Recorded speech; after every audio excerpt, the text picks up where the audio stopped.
20 و خورده ای سال بعد از 6 بار عمل جراحی به این وضع افتاده. اون موقع دستام ضعیفتر بود و این انگشت شست دست راستم اصلا نداشتم، چسبیده بود به اینجا به کف دستم و یه جوری بود بعدها بریدن و جداش کردم. فقط ناخنم نمایان بود و چه بسا تو این دست چپم اصلا 2 تا انگشتم اصلا هیچ کاری نمی کردن، فقط چسبیده بودم. من 3 تا انگشت داشتم و به هر حال وضع جسمی بد بود، اما به خاطر اینکه از کودکی از 3 سالگی با این دستا کار کرده بودم، بزرگ شده بودم، هر کاری رو به ترفند خودش بلد بودم و بهشون گفتم من هر کاری رو انجام میدم اما به روش خودم، نه به روش یه انسان عادی بدون مشکل.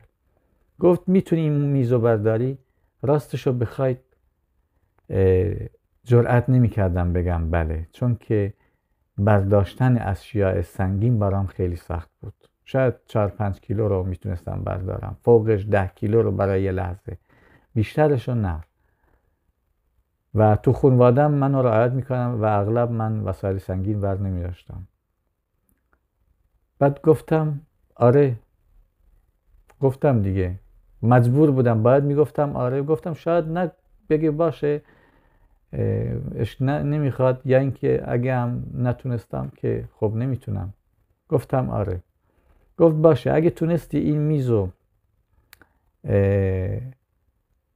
از جاش بلند کنی، یعنی اینکه دستات قدرت و توانایی اینو دارن که تو هر مرحله از رانندگی مشکلی برات پیش اومد تو بتونی واکنش نشون بدی. گفتم دیدی که این پیکان قراضه با همین مشکلاتش، گیر بوکس و اینو اونو، فرمان قراضه و فرمان هیدرولیک هم نبود و اینا، تونستم رانندگی کنم. گفت این هم انجام بده. گفتم باشه. من هم سعی کردم تمام انرژی روحی و روانی خودمو تقریبا ذخیره کنم و همزمان انرژی جسمانیم هم به کار بندازم که بتونم یه جورایی موفق بشم این میز بزرگ چوبی که جلوی یه سرهنگ هست، این میزهای بزرگ چوبی، میز تحریرهای بزرگ چوبی، اونو از جاش بلند کنم. و طبیعتا نمیتونستم که با 2 دستی اینو از پهنا بگیرم از عرض و یه گوشش رو گرفتم که گفت فقط کافیه بتونی بلندش کنی. من احساس میکردم خیلی سنگینه و مشخصم بود این میزا خیلی بزرگ بودن. گفتم کاری میکنم ببینم بتونم تکونش بدم.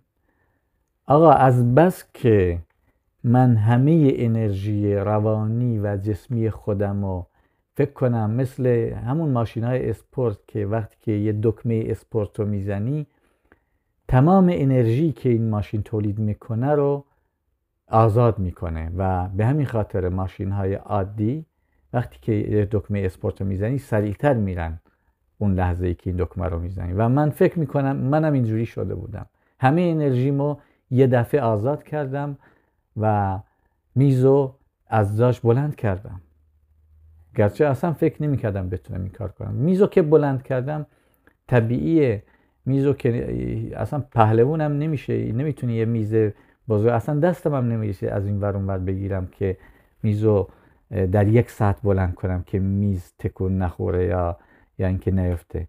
میزو یه گوشش رو گرفتم و طبیعتا همه کاغذ پاره ها و پرونده و چای و تقویم و اینا که روش بود ریخت.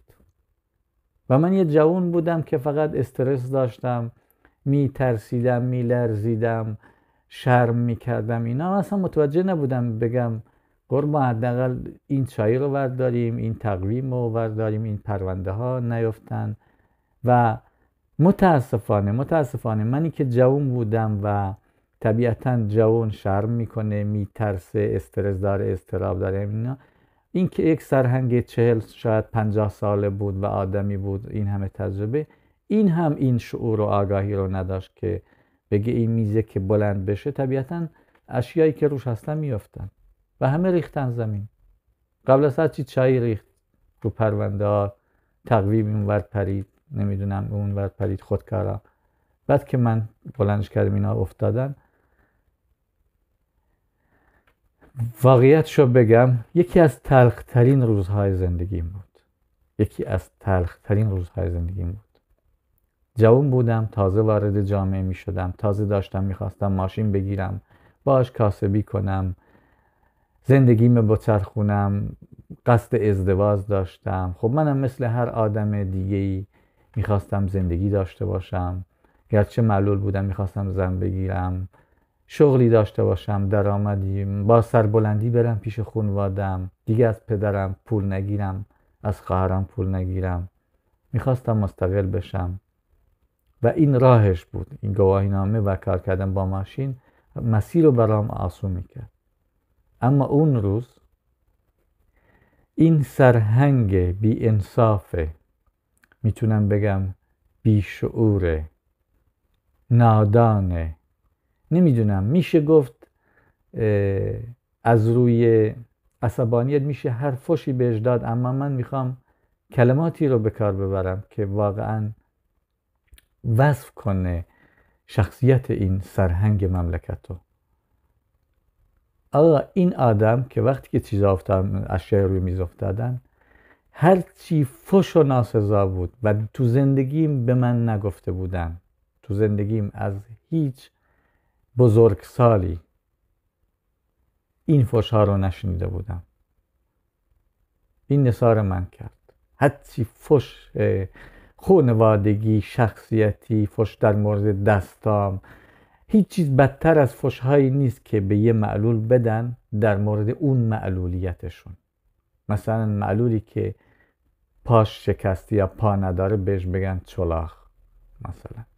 خب یعنی هیچ چیز سخت تر از این نیست که به یه معلول فحش همون بخش معلولیت خودش رو بهش بدن. فحش‌های خیلی بده دیگه بهم داد، کلی فحش، که اصلا فحش‌هایی که من الان که 45 سالمه و خودم هم شاید در سن اون سرهنگ هستم، هرگز اجازه به خودم نمیدم این فحش‌ها رو بر سر زبون بیارم، حتی برای سوشیال مدیا، چه برسه برای یه جوانی که همسن پسر خودم باشه. هرگز این اجازه رو به خودم نمیدم. اینقدر فحش بهم داد اصلا ویران شدم، احساس میکردم ای کاش میرفتم تو زمین دیگه این فحش‌ها رو نمیداد، دیگه بمیرم دیگه. این آدم اصلا مثل این که دهنش باز شده بود و فحش‌ها رو آماده کرده بود فقط بریزه بیرون.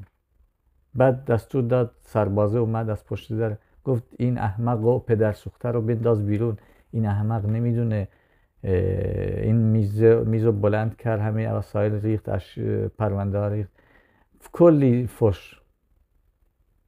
بعد سربازه هم منو مثل یه مثلا مجرم یا یه کسی که شاید دیوونه است آورد و انداخت بیرون. و سربازه هم خب طبیعتا وقتی که سرهنگ اینقدر فحش میداد، سربازه هم چند تا فحش خوب نثارم کرد و منو از نیروی انتظامی انداختن بیرون.